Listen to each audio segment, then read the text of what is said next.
Great, so we'll get started. Welcome everybody. I'm Cantor Lizzie Shammash, and I'm coming to you from Philadelphia. It's great to see your beautiful faces. We are also live on Zoom, so welcome to our folks on Zoom. You are welcome to keep your camera on or off during this session as feels comfortable for you. And as always, I would like to say that this is your practice. I'm simply the tour guide, simply making suggestions for a flow. But if there's anything that does not work for you in your body, in your space today, with any limitations that you're holding, please do whatever you need to do. You can stop doing, you can do something else. You can simply lie on your back and rest in Shavasana and just let class flow over you. If it's just nice to be with community and hold a space for yourself for relaxation, we're happy to all share and do that for you. So as you need. We will start seated either on the mat or in the chair. And I just want to give a few announcements on behalf of IJS before we begin. Please, please, please join us for an evening of gratitude for our teachers, Monday, June 21st from 8 to 9 p.m. Adi has graciously put that link in the chat, and we'll be able to access it at the end of class as well. A little teaser, I've been working on a wonderful, unique, brand new premiere piece of music for that evening. So with a few other stellar colleagues. So come and hear it. We're very excited about that. As always, please take a listen to our podcast. You can find it wherever you find your podcasts or on the IJS website. And if you participated in the sessions with Rabbi Sam Feinsmith, he's doing graciously a live follow-up practice and Q&A on Wednesday, June 9th from 11 to 12. Bring your practice-related questions, and that link is also in the chat. So I think that's about that, and we shall get started. Welcome on this Monday, this 27th day of the month of Sivan, Parshat Korach, as we investigate.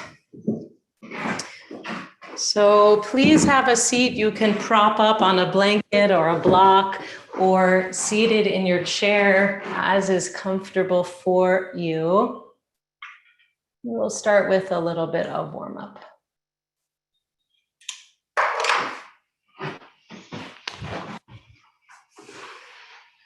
Starting to make this transition from whatever you've been doing so far in this day into this very sacred pause. If you're seated cross-legged as I am, I invite you to change the cross of your legs. You probably have your dominant shin in front, and it's nice to change it up. Usually naturally we put the dominant leg in front. It's nice to change it up and work against the habit. Ground your sitting bones and lift your spine. Draw the upper arm bones back slightly so that the shoulder blades draw a little bit together, and naturally we begin to widen the collarbones and make a nice open wide space for the heart. As you send the sitting bones down, lift the crown of the head towards the sky. Notice right away if that provides any change in your breathing, makes any more space through the torso or anywhere in the body. Simply notice how you're feeling at this moment as we begin a little journey into Torah, into the body this morning. We'll begin with some cat and cow, some arching and curling. So as you inhale, roll to the front of the sitting bones, begin to lift the heart, lift the gaze as the neck will allow. And as we exhale, navel to spine, let yourself roll to the back of the pelvis, widen the shoulder blades apart, head comes forward. Inhale and lift, roll it forward, arching the spine. And exhale, curling. Keep this going in your own breath. It might be slower, it might be faster than mine. Inhaling as you arch. And exhaling as you curl. Making space for the intervertebral discs. Bringing nourishment to the spine. Life to the body. And then inhale, come on back to center. Exhale, pause. Inhale, bring the left arm up, and exhale, take a side bend over to the right. You can extend through the fingertips, or if it's a lot for the shoulder, you might want to bend at the elbow and rest the forearm, or even just take fingers to the shoulder as you need. Ground that left sitting bone down. Open the side ribs. Inhale, windmill up through center, and exhale, take it to the other side. Just find that nice, lovely side bend. Feel the nishima, the breath, the expression of neshama, of soul. Feel the intercostals on your right side. Let that right sitting bone ground down. Let the neck and head be easy. Inhale, come on up through center. Raise both arms and exhale. Let's take a twist to the right. Just feel that swivel, feel that spin. Notice, especially at the level of the navel, in the front plane, and in the base of the rib cage on the back body plane. See what you feel.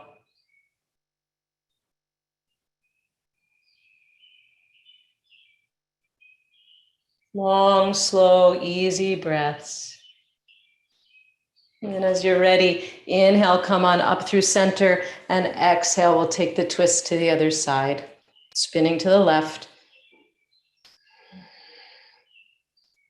Right from the beginning of our practice, having the discipline to come off autopilot and not simply assume that one side is the same as the other. Noticing the nuance, what's different? What does the first side need? What does the second side need? Again, noticing the navel, base of the rib cage. Good. Inhale, come back through center, extend the arms up. You might interlace the fingers and either just leave them on the top of the head if the shoulders and neck are tight, or you might extend them up, beginning to lengthen through the elbows, pressing the palms up towards the ceiling, lifting both sides of the torso. Inhale, fill the torso. Pause at the top, hold the breath for a moment. And then exhale completely as you release the arms and slowly take them down to the side, keeping the arms in your peripheral vision as you come down. Beautiful. Now we're going to kind of combine planes by doing something that I call stirring the navel. I think I got that from some other discipline, but I'm not sure which. So keeping the attention on the navel, essentially, we're just bringing it around like as if you're stirring in a pot. You can keep it small or larger, the circle. So inhale, as you come around front, the body takes a bit of an arch, and exhale as you come back, curling. Inhale as you come around front, arch. And exhale as you come around back, curling. So it's sort of a cat and cow action of the spine, combined with this rotation. And then as you're ready, taking it to the other side. So really finding that point of the navel as the initiator as we stir the spine, stir the abdomen, stir the belly, the muscles and organs of the belly awakening. If you have any agitation in this area of your body or in your digestion, take it easy. Just make the circle small.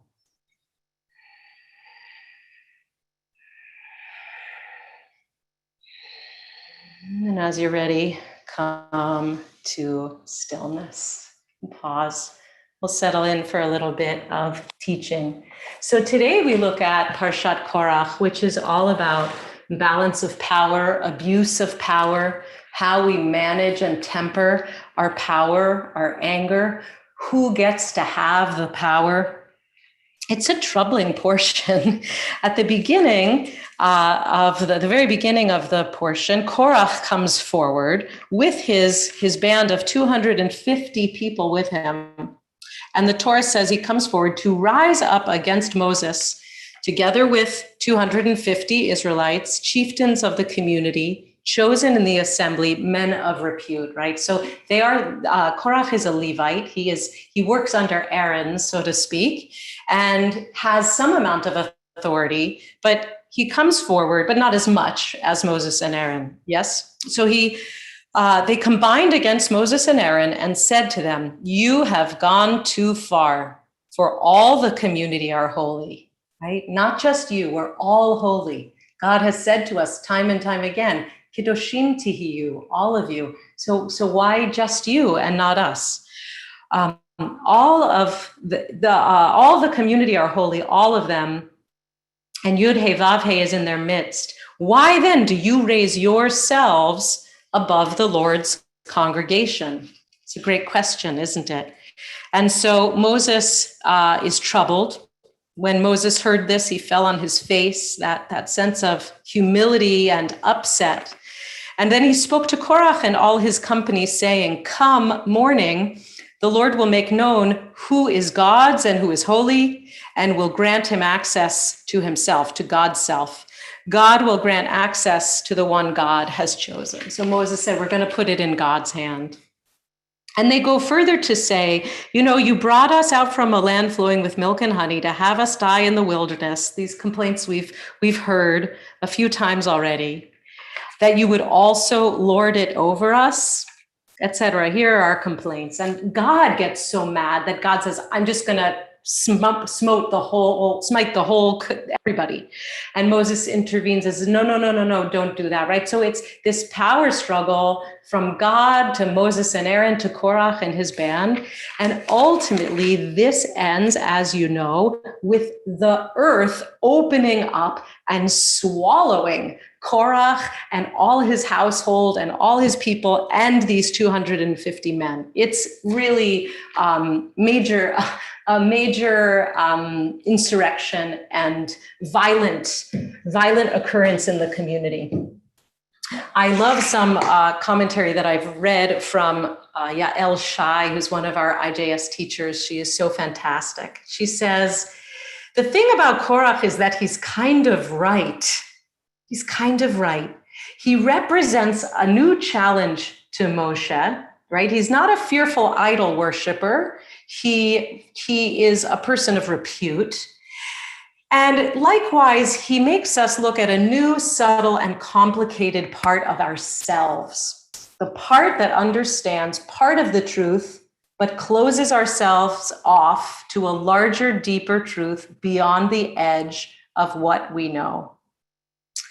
And she goes on to say what Korach doesn't get right is that just because everyone is holy and just because Moshe falters and often takes on too much does not mean that the people, like all of us, don't need leadership and that Moshe isn't the one to do it.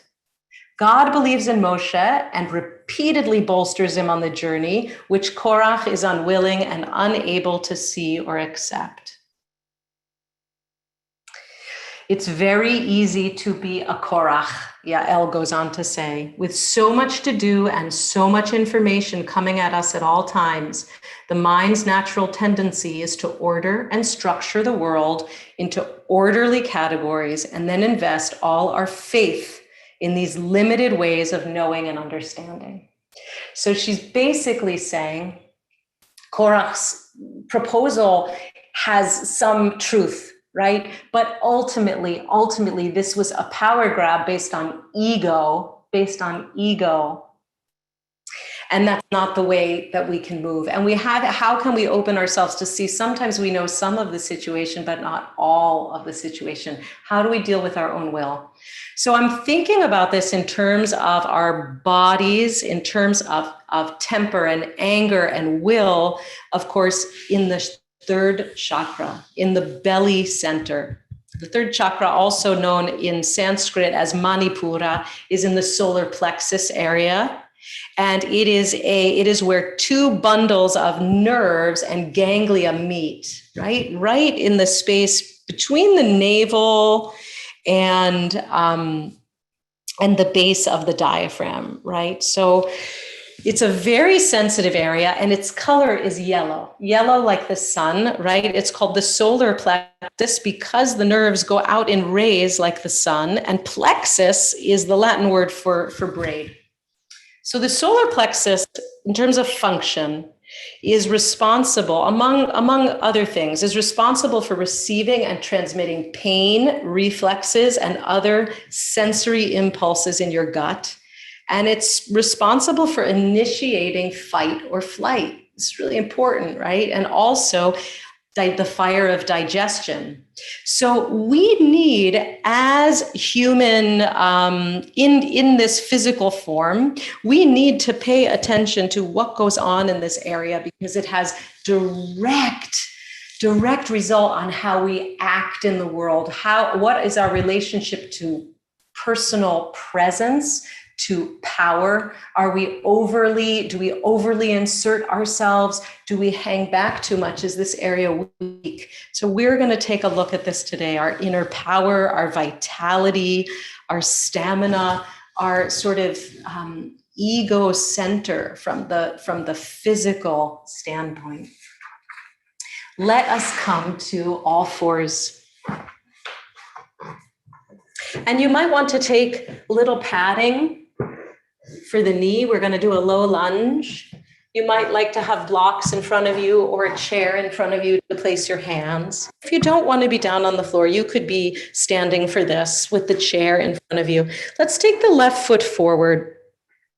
Take that right knee and draw it back. So you're not directly on the kneecap, but sort of on the front of the kneecap. So you're not causing too much pressure there. And we're going to come into a low lunge. Let's use a little breath to move in and out. So inhaling as we draw the hips back, you might even go towards straightening that left leg. And exhaling as you come forward, let the hips just sink forward. The knee doesn't track past the ankle on the left foot. Inhaling back and exhaling forward. Feeling that connection of breath and movement.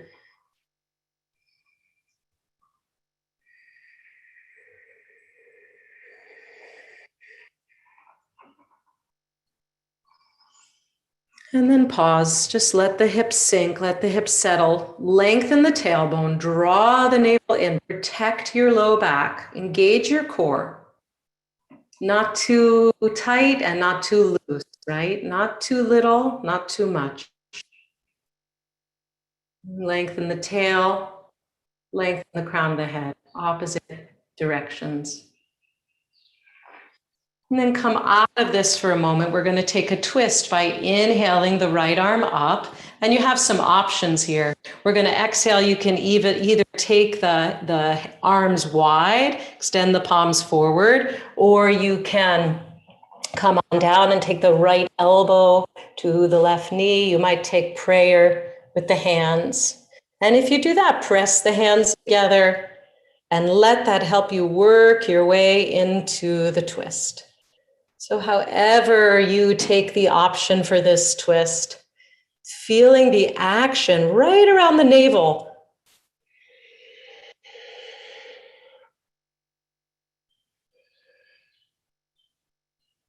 Feel some heat building in the center of the body.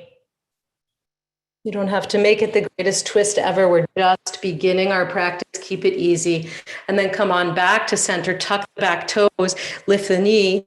We'll just take a lunge here. Lengthen that right heel back. And crown of the head away from the hip. Find that nice length and strength through the whole torso as you draw navel to spine. And then come on down with that right knee and we'll switch it up. Right foot forward, take the left leg back, scoot it back a little bit so you're not directly on the kneecap. And a little bit of movement in and out. So inhaling as you draw back. Exhaling as you sink the hips forward, lift the heart. See that that right knee does not come past the right ankle. Not good for the integrity of the knee joint. You really want to protect those knees. Inhaling as you draw yourself back. Exhaling as you come forward. Good, and then pausing the next time you come forward. Let those hips sink. Good, notice how you're doing in your low back and your hips. Is it loosey-goosey and you need to give yourself a little scaffolding and lengthen the tailbone. Draw the lower abs in. Or is it too tight? Do you need to release a little? Do you need to soften the belly? Just notice, make accommodation as you need. Now we'll come up a little bit. Inhale that left arm up, lengthen through the torso, and then we're going to exhale, we're going to take a twist. So it's either an open twist, fingertips extended, arms extended, or you might want to come elbow to the outside of the knee. You might want to take prayer. You might want to go deeper, take the armpit, the left armpit to the outside of the right knee. See what works in your body. If your arms are in prayer, press those palms together. Let that serve to lengthen the crown and help the rib cage spin. Wherever you are, bring the attention to the navel, right to the center of this twist. And notice any sensation that arises. As always, you can come out if stay too long. You can skip a pose entirely. You can do something else. You are the master of your own practice. And then release. As you're ready, tuck those back toes and lift the left knee and lengthen into a beautiful, elegant low lunge.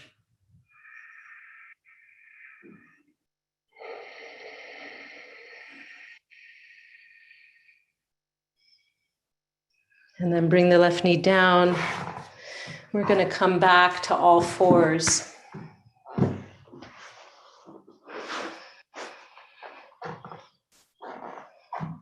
Now from here, inhale and lengthen that right leg behind you. Exhale, draw the right knee in and curl, draw the knee to the nose, navel to spine. Inhale and lengthen. If you like, you can even bring a little bit of arch. And exhale, knee to nose, curl. Let this come from the center. Let this come from the solar plexus. Inhale and lengthen. And exhale, knee to nose. And then pause. Come back to all fours. And we'll sit it back, either child's pose, bringing the buttocks to the heels. If that's too much flexion on your knees, you're going to want to choose maybe an easy puppy pose, bringing the forearms down or the forehead to the floor and lengthening the arms. So several options. One of these positions as you lengthen through the spine, let the heart bow to the earth. And then inhale, come on back up to all fours. We'll take the other side. Inhale, lengthen that left leg back. Exhale, knee to nose, curl. Inhale, lengthen. And exhale, curl. Use your breath. Inhale, lengthen, and exhale, curl. And then bring the foot back down. We're just going to sit it back, buttocks to heels for a moment, thunderbolt pose. Press the palms down into the thighs and lift the heart, draw the shoulder blades together. A little bit of a back bend. You might take the gaze up towards the ceiling. And then come back to neutral. We're going to come forward. Couple options here. You can repeat what we just did on all fours. Or if you would like, we're going to come to downward facing dog now. Placing the hands, spread the fingertips, bring them a little, bring the hands a little forward of the shoulders. So you give yourself a little room, tuck your toes, lengthen your spine, and then press up into downward facing dog. Long spine, knees bent to start. Lengthen first through the spine, lengthen the tailbone. Let the belly hollow out as you start to draw the thigh bones back, and let the heels come down towards the floor. And you might want to take a little walk through your feet. Pressing the heels down, working through the muscles of the feet, maybe even rolling over the toes as you come side to side. You can let the hips shift a little bit. And then settling into your downward facing dog. Couple breaths here. Connect once again with the solar plexus. We're going to let it guide our next movement. So here we go. Inhaling the right leg up behind you, and exhale, draw the knee to the left elbow, so across the body this time. Inhale, right leg back, and exhale, right knee to left elbow. One more time. Inhale, up, and exhale, curl it forward. Good. Inhale the right leg up, stretch, then bring it back down. We'll take the knees to the floor and sit down. Just take a rest in child pose. Arms extended, or arms behind you with the palms facing up.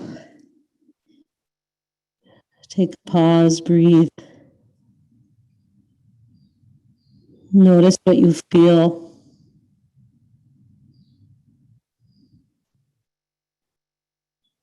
Any sensation through the body, any change of temperature in the body, maybe some heat rising. And then come on back to all fours. And we'll do the other side. Tucking the toes, lifting up, downward facing. Let's inhale the left leg up behind you. Exhale, draw it forward. Let it originate from the belly. Left knee to right elbow.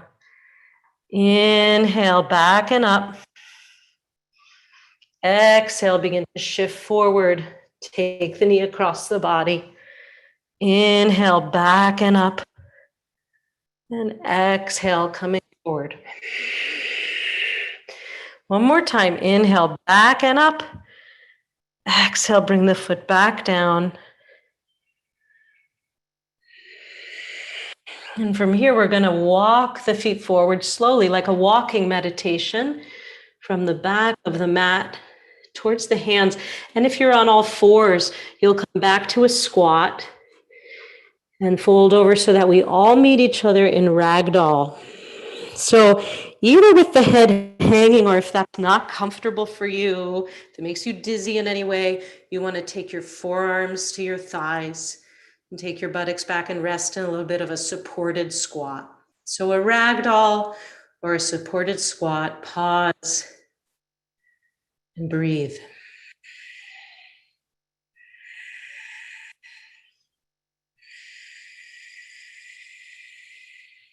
Take a nice full inhale. And now we're going to exhale, curling up, either rolling up one vertebra at a time. Let your head come up last. Or if the hands were on the thighs, starting from midway. Taking your time, no rush, all the time in the world. You come up, the head comes up absolutely last. And when you arrive, roll the shoulders a couple of times up and back.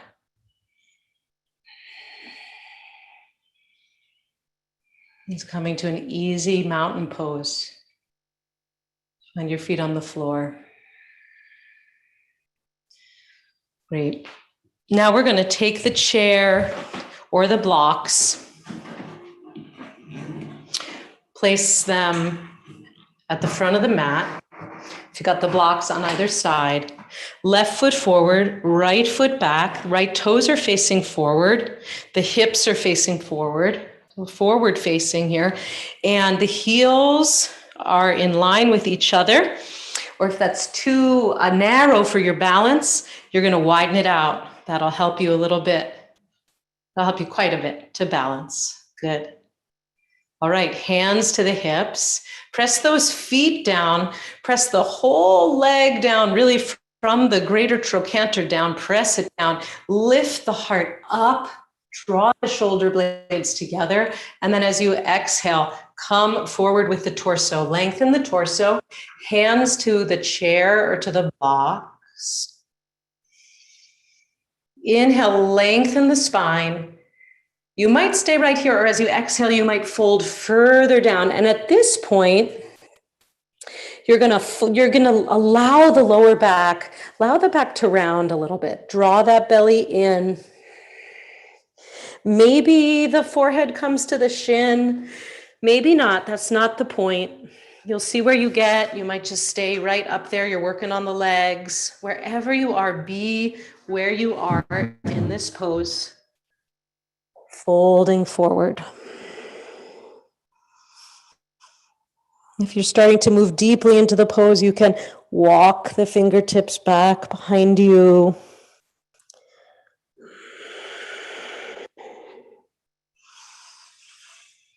And then as you're ready, begin to come up halfway. And then step the right foot forward to meet the left.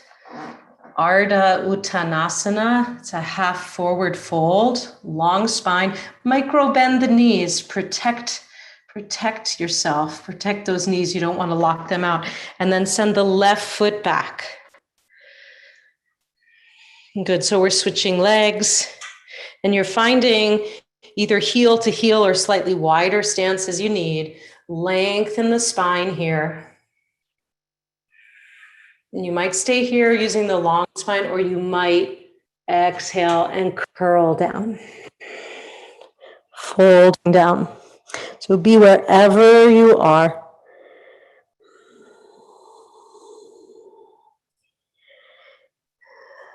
We're letting that lower spine round a little unless you have some kind of contraindication. Right? If you have herniated discs in the low back, you may not be in the practice of rounding. If it's causing you any kind of sharp sensation, you don't want to round.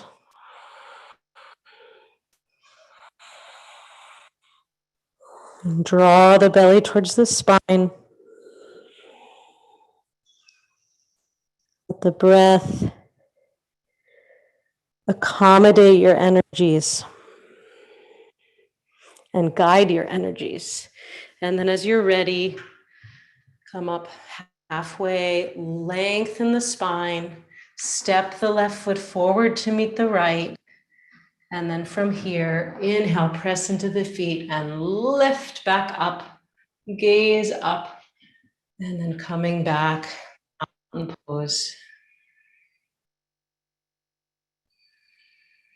Pause. You might close your eyes if it feels safe. Take one hand to the solar plexus and the other right on top of it. Pause and breathe and feel. Allow the reverberation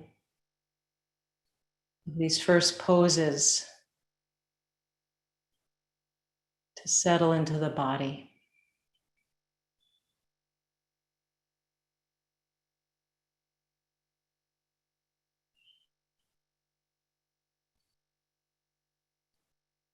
Just watch, just witness.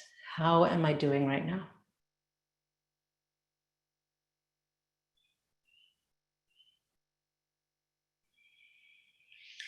Great.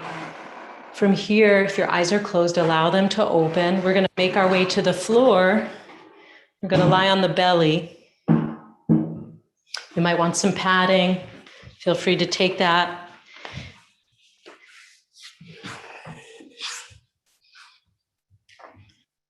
So coming onto the belly, start by making a little pillow with your hands for your head.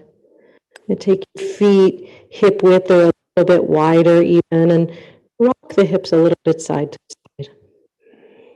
Just gently.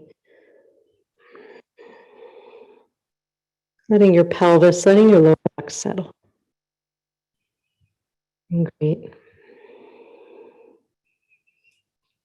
Lengthen your tailbone. Actively lengthen your tailbone towards your heels. And draw the navel in. Draw the lower belly in and slightly up. Give yourself some scaffolding. Again, not too tight, not too loose. Feel the energy of the belly. We're going to inhale and press into the arms slightly. So you could just pause right here, a very low sphinx. That might feel great. If the lower back troubles you, you might just stay right here. That might be plenty for your low back. But you might press into your arms. You might be here. You might press in a little further and start to take the forearms parallel to each other and draw them towards your shoulder, underneath your shoulders, and prop up into a sort of higher sphinx. So you can be anywhere that you need to be. Right, so wherever you are, lengthen the tailbone, draw the belly in and up, and feel as though you could drag the heart forward.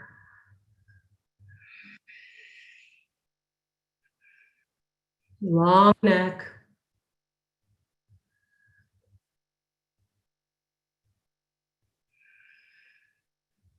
And take the eyes with you. So notice if you have a tendency to sort of drop the head.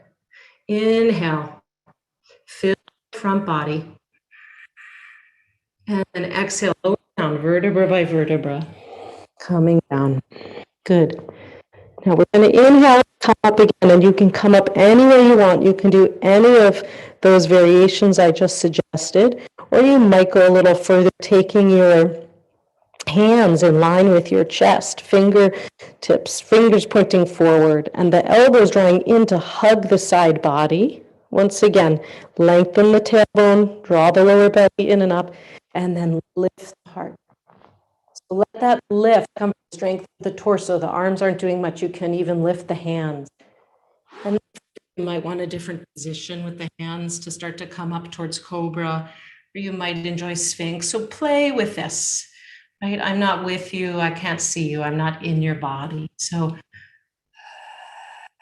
see what choices arise naturally, spontaneously from within, not from the mind. Tailbone long,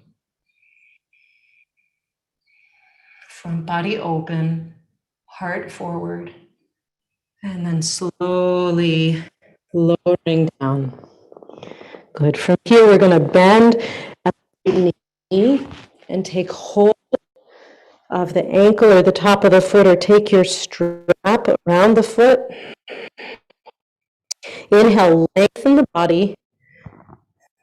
Press the foot into the hand, the ankle into the hand. Begin to lift up. Half bow. Bring your attention to the solar plexus. Start to increase the intensity of the breath if you like. Start to build a little bit of heat into the belly. And then as you're ready, lower. Heel toward the buttock, give the quad a nice stretch, and then release. Tap out the feet. We'll switch sides. Bending through the left knee, take hold of the left ankle, or take hold with the strap around the ankle. Inhale, press the ankle into the hand, begin to lift up. Few cycles of breath here. Noticing the other side. Feeling the energy of the third chakra. This vitality that comes from the power center. And then as you're ready, lower down. Good, we're just gonna flip it over onto the back, make it really easy.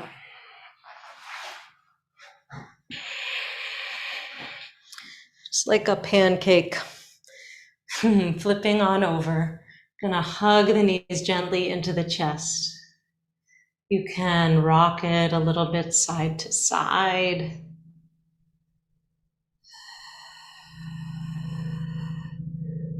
Just letting the low back release. Or you might prefer to take the knees in circles. Again, see what your body is asking as counter stretch to some of those backward extensions. And then hug the right knee more closely toward the chest. You can bring the left foot to the floor and keep the knee bent, or you can lengthen the left leg long on the floor.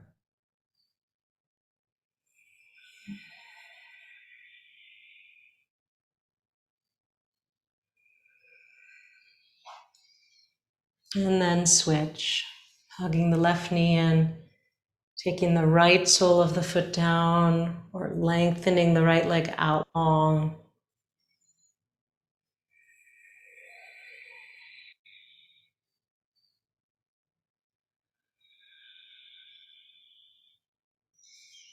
And then lastly, hugging the knees in one more time. Inhale. And as you exhale, navel to spine, press the back body into the floor as you round the forehead towards the knees, making a little seed ball.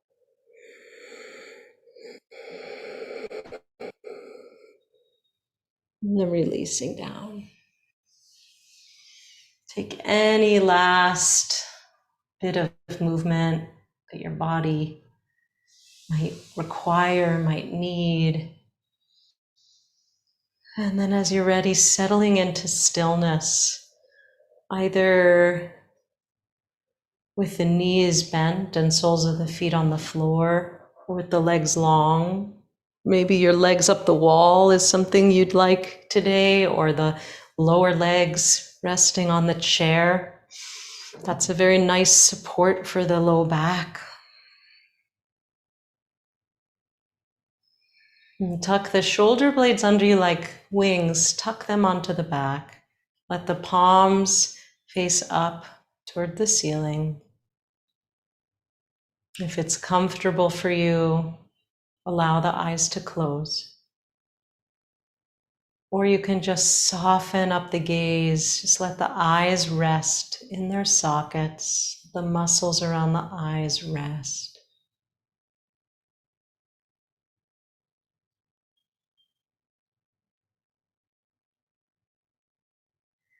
Taking a few minutes to Let go of the work, let go of the doing. Just allow yourself to be.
And as you're ready, beginning to bring your attention back to the surface.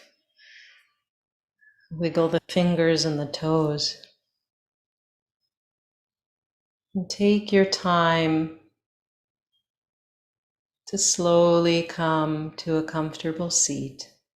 There's no rush, taking all the time you need.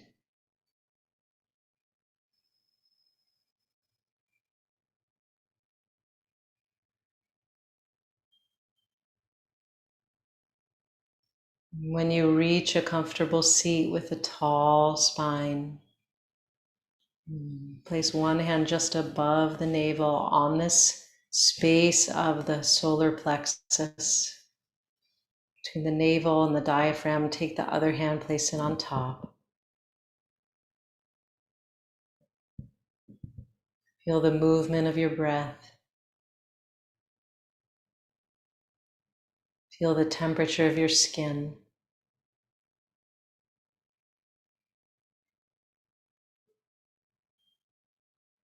Just notice the nature of this place. We plant together a kavanah for this week of Parshat Korach. May we come into right relationship with our ego, with our power, with our sense of agency in this world, striving to bring it into balance.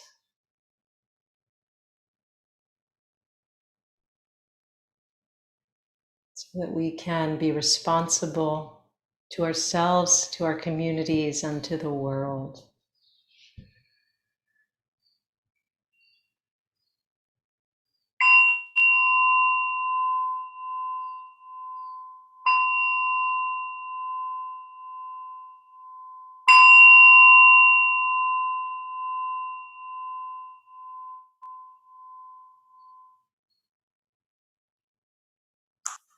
Allowing your eyes to open, releasing your hands.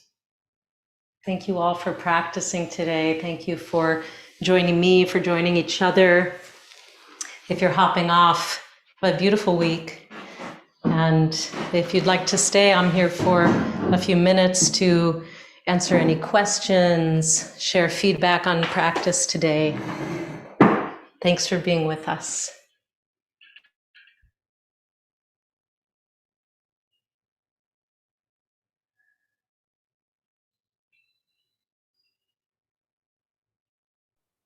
So let's see. Lizzie, I have a question. This is Alice. So I have a problem putting too much pressure on my hands and wrists. So could you demonstrate doing the downward facing dog?